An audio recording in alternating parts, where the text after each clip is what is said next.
Idea of the week this week is the razor's edge, straddling yin and yang. The Tao, or the way, as it translates, is the line between them. It is the straddling of the yin and yang. And that, my friends, is a gift to understand this about oneself. The true balance isn't a static 50-50 split. It's a dynamic act of straddling these two opposing forces.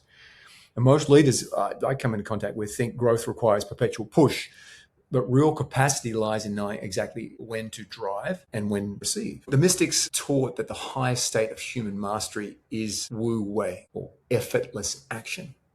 And you only find it when you straddle a line right in the middle. The Tao, the way, allowing the stillness of yin to fuel the power of your yang.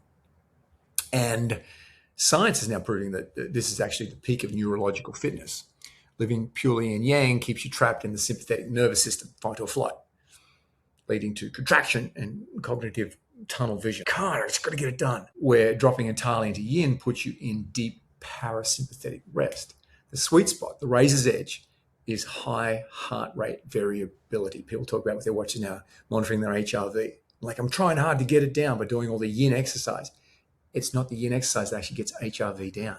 It's the straddling of the two. It's the flow. It's the elasticity. HRV, heart rate variability. It's how your heart rate can actually be so relaxed that it varies in its microseconds of difference between one beat to another. Your entire equation is built on this. Correct me if I'm wrong. You work with leaders who are profoundly unbalanced on the side of the push. Yeah? Absolutely. Their energy, their focus, everything is on trying to influence or control the outside world.